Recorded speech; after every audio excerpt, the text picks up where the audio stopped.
বিশ্বনবী ফাতেমারে বললেন, ফাতেমা, আলী কোথায়? ফাতেমা বলল, আপনার জামাই আলী আমার সাথে ঝগড়া করে বাইরে গেছে। বিশ্বনবীর চেহারাটা আগুনের গোলার মতো লাল হয়ে গেল। বিশ্বনবী ডেকে বললেন, ফাতেমা, তুমি বিশ্বনবীর মেয়ে হতে পারো, কিন্তু আলী তোমার স্বামী। আলী যদি তোমার উপর নাখোশ থাকে, জান্নাতের দরজা তোমার জন্য খুলবে না। কোথায় গেছে আলী, কোথায়? বললেন যে মসজিদে নববীতে গেছে। বিশ্বনবী যে দেখলেন বালির উপরে আলী শুয়ে আছে।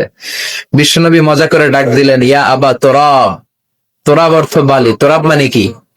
বিশ্বনবী ডাক দিলেন, ইয়া আবা তোরাব, মানে হে বালির বাবা আলী, ওঠো। এখন আলী ওঠে না, রাগ করে আস। বিশ্বনবী এদিক দিয়ে তাকায়, আলী ওইদিকে তাকায়। বিশ্বনবী ওদিকে আসলে আলী এদিকে তাকায়, মনে মনে করে এতক্ষণ আপনার মাইয়াই গুতাইছে, এখন আপনি গুতাইতেছেন। বিষ্ণু যাই বললো, আলী রাগ করো না, ওঠো, তুমি আমার চাচাতো ভাই, আমার ঘরেই তো তুমি মানুষ হয়েছো। ঘাপটি মেরে হাতটা ধরে টান দিলেন। সাইয়েদনা আলী উঠতে বাধ্য হলেন। বিশ্বনবী কারো হাত ধরে টান দিলে ওই লোক বসে থাকতে পারে? উঠে গেলে ঘরে নিয়ে আসলেন। নিয়ে এসে বিশ্বনবী খাটের মাঝখানে শুইলেন। ডান দিকে শোয়ালেন আলীকে, বাম দিকে শোয়ালেন ফাতেমাকে।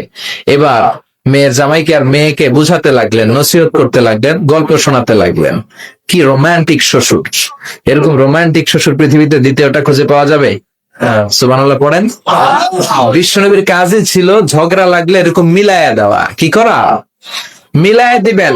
সমাজে অনেকে আছে ঝগড়া লাগলে আরো লাগায়া দেয়, আছে না নাই? আগুন লাগলে কি দিয়ে নিবান?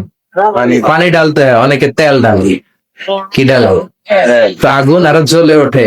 বিষ্ণু বললেন, না, খবরদার, ইসলাহু যাতিল বাইন, মিলাই দিবেন।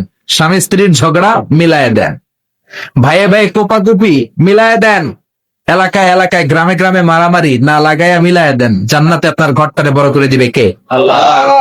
বিশ্বনবীর কাজ ছিল মিলায়া দেয়া। বিশ্বনবী মক্কা থেকে মদিনায় হিজরতের আগে মদিনায় 2টা গোত্র ছিল। এই গোত্রের মধ্যে 120 বছর ধরে মারামারি। কয় বছর? কেউ এই মারামারিটা বন্ধ করতে পারে না। গোত্র 2টার নাম হচ্ছে আউস আর খাজরাজ। আউস খাজরাজের মারামারি। বাবা মরে যাওয়ার সময় ছেলের ওসিয়ত করে যায়, নসিহত করে যায়, বাবারে আমারে কোপাইছে, তুইও কোপাবি। ওই বলে আবার নাতিরে কয়, আমারে মারছে, তুইও মারবি। তো বংশ পরিক্রমায় মারামারি চলতেই থাকে, কেউ আর থামাইতে পারে না।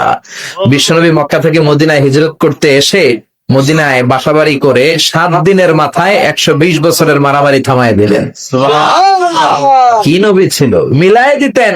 ফাসলিহু বাইনা আখাওয়াইকুম, ভাইয়ে ভাইয়ে মারামারি লাগলে মিলায় দাও।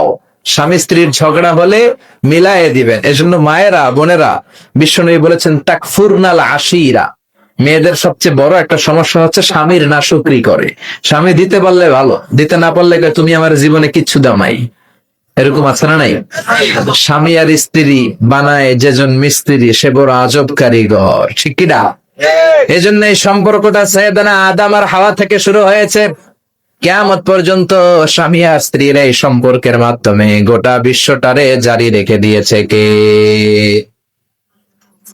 তো এই জন্য নারীদের জন্য জান্নাতে যাওয়া সহজ, তারা যদি কিছু প্রসিডিউর মেনটেন করে। বিশ্বনবী বললেন, কোন নারী যদি 4টা কাজ করে, ওই নারীর জন্য 8টা জান্নাতের দরজা খুলে দিবে কে? আল মারআতু ইযা সাল্লাত খামসাহা সামাত শাহরাহা আতাআত বা'লাহা হাফিজাত ফুরুজাহা ফালতাদখুল মিন আইয়ি আবওয়াবিল জান্নাতি শাআত। মায়েরা ভালো করে শুনেন, যে নারী 5 ওয়াক্ত সালাত পড়বে, রমাদানের রোজা রাখবে, স্বামীর আনুগত্য করবে, লজ্জাস্থানের হেফাজত করবে, এই 4টা কাজ করলে আল্লাহ তাআলা তার জন্য 8টা জান্নাতের দরজা খুলে দিবেন।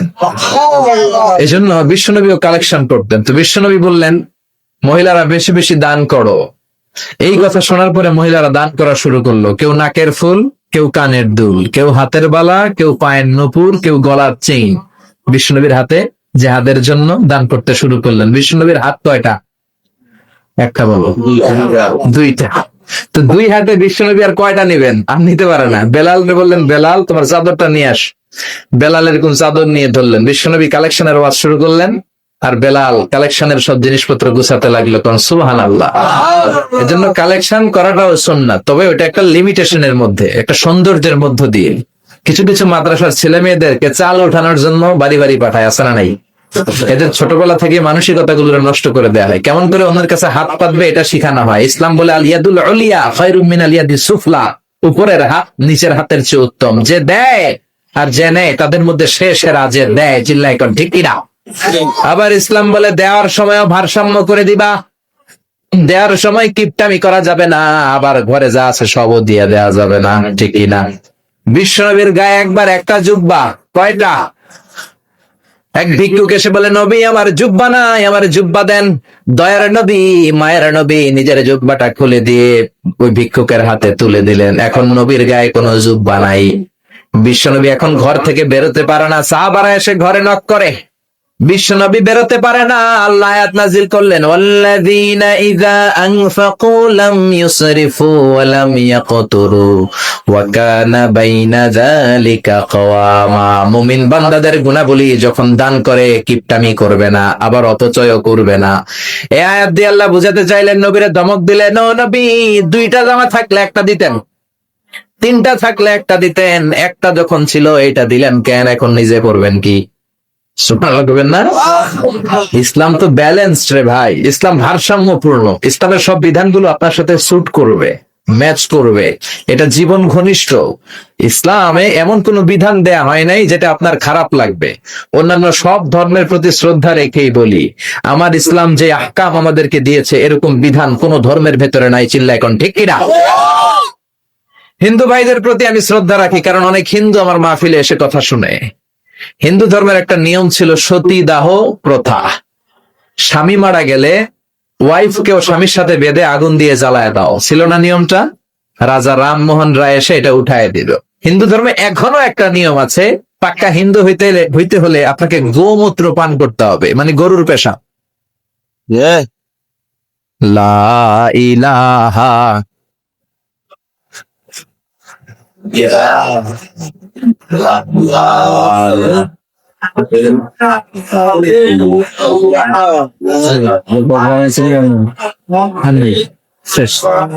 লা ইলাহা ইল্লাল্লাহু মুহাম্মাদুর রাসূলুল্লাহ সাল্লাল্লাহু।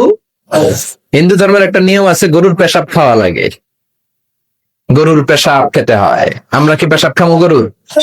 1 কোটি টাকা দিলে? 2 কোটি? 5 কোটি? না, এটা আমাদের রুচিতে হবে না। কি সুন্দর, আমাদের রুচিতে বাদে এমন কোন নিয়ম আল্লাহ দেয় নাই। সুবহানাল্লাহ। আবার আমাদের সেলফ ডিমান্ড, আমাদের ডিজায়ার, আমাদের চাহিদা, আমাদের মননশীলতাকেও ইসলাম গুরুত্ব দিয়েছে। বিশ্বনবী বললেন, ইদা জা আল ইশা ওয়াল আশা মাআন ফাকদ্দিমুল আশা ক্বাবলা আল ইশা। ইসলামে রাতের নামাজকে বলে এশা, রাতের নামাজকে কি বলে? আর রাতের খাবারকে বলে আশা, কি বলে? ইসলাম বলে এশা আর আশা দুইটা যদি একসাথে আসে, এশার নামাজ রাখো, আগে আশা খাইয়া লও। সুবহানাল্লাহ। এশারও আজান হচ্ছে, গরম গরম বিরিয়ানি চলে আসছে, কি করবেন? আগে বিরিয়ানি খেয়ে নেবেন, আগে পেটটারে ঠান্ডা করবেন। তা না হলে বিরিয়ানির প্যাকেট রেখে দিয়ে যদি নামাজ পড়েন, নামাজের মধ্যে বিরিয়ানির চিন্তা আছে না নাই? সুবহানাল্লাহ কইবেন না? কি সুন্দর